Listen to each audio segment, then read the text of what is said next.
It's been special for me being here already this morning because I look around at so many people in this church that have had such a positive impact on my life, academically, professionally, spiritually.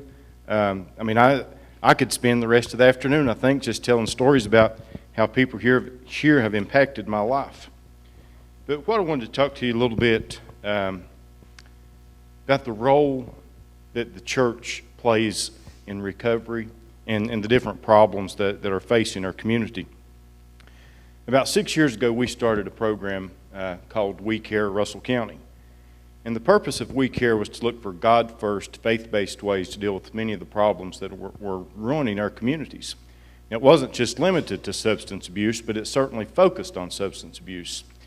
And there was a lot of decisions that came into that, but in law enforcement, I think probably close to 90% of what we deal with can be linked to substance abuse, whether it's distribution, possession, a crime committed while under the influence, a crime committed to support a habit, a domestic disturbance that has arisen over an argument about drugs. You can just about tie it all together. But the vision and mission of We Care, I'd like to share that with you before I go any farther.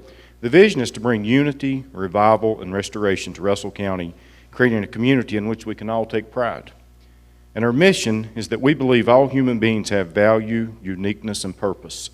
Therefore, through God's divine guidance, we endeavor to bring hope, comfort, strength, and support to individuals and families who find themselves embroiled in a battle with substance abuse. One of the first things that we wanted to do was to form relationships and partnerships between our churches and our recovering community. And where those relationships already existed, we wanted to grow them and expand upon that. But and none of these statements have been evaluated by the FDA. It's just my opinion. We felt like the churches had the resources to make things happen. They had the physical structures, they had a group of people to pull from for volunteers, and they had the financial means to make things happen. But the recovery community had to be the key component in it, because we realized that no matter how much I love someone and I want to work with them and help them, the only way I can look into their eyes and say, I know how you feel, is to lie to them. And then I'm not going to have a whole lot of credibility. But when you have walked in those shoes, when you have hurt, when you have suffered, you just have so much more credibility to work with someone. So, we really felt like we had to get those two working together. I think back to what I heard a circuit court judge tell a jury one time when he was doing jury orientation. He said, "This is your opportunity to be the conscience of the community." I think that needs to be our churches. I think our churches need to be the conscience of the community, need to be the heartbeat of the community. They need to say, this is what we will stand for, this is what we will accept, we love you, we will help you. I think we need to step up and be the change that we want to see in our world. And this is where it needs to start. But I think about our churches and, what can they do? How can they be involved? And Lori, you're going to appreciate this. I think the first thing we need to do is we really need to concentrate on prevention. We need to keep these things from ever happening to start with. But, once they do, first thing we have to do is educate people. We are so quick to stereotype. We want to throw everything in nice, neat little bundles, but we don't stop to think. What teenager ever woke up one morning, walked into their parents' bedroom and said, "Mom, Dad, I've decided what I want to do when I grow up. I want to be an addict"? Or what spouse ever rolled over and looked at their husband and wife and said, "Honey, I'm switching jobs today. I'm going to be an addict"? It doesn't happen that way. As We Care started to do more and more educational programs, people began to understand addiction, realize it was an illness. It's just the change that came over them was amazing. And once we get people educated, we have to get them involved. You have to, you just think about what's going on here. I talked about you guys didn't have to go out and build a building to host recovery in Lebanon in. You know, you didn't have to put ads in the paper, hire people to come in and run the program.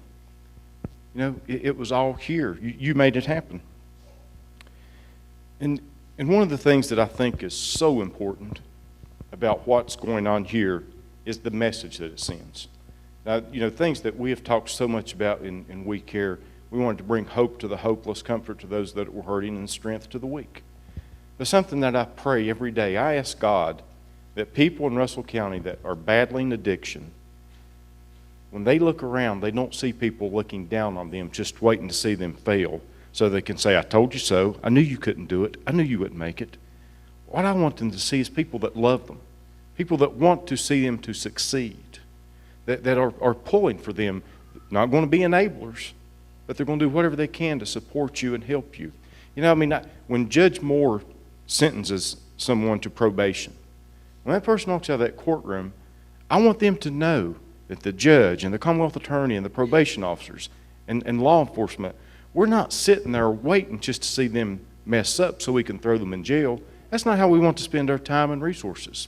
We'd much rather work with them to see them succeed.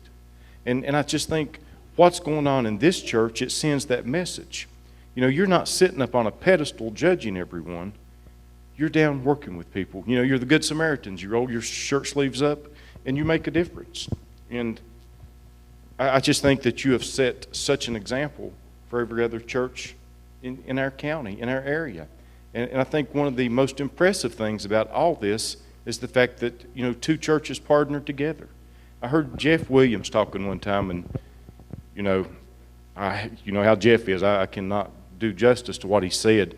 But he just talked about what a blessing it was to be able to be of service to this church, to be able to serve another church. So in my feeble way, I've tried to tell you what I think, how the church needs to be involved and what they need to do. But I probably should have just done this when I stood up and then sat back down. But I want to read you two verses that the Apostle Paul wrote. First was Romans 15:1. He said, we then that are strong ought to bear the infirmities of the weak and not to please ourselves. And then in Ephesians 4:32 he wrote, and be ye kind one to another, tender-hearted, forgiving one another, even as God for Christ's sake hath forgiven you.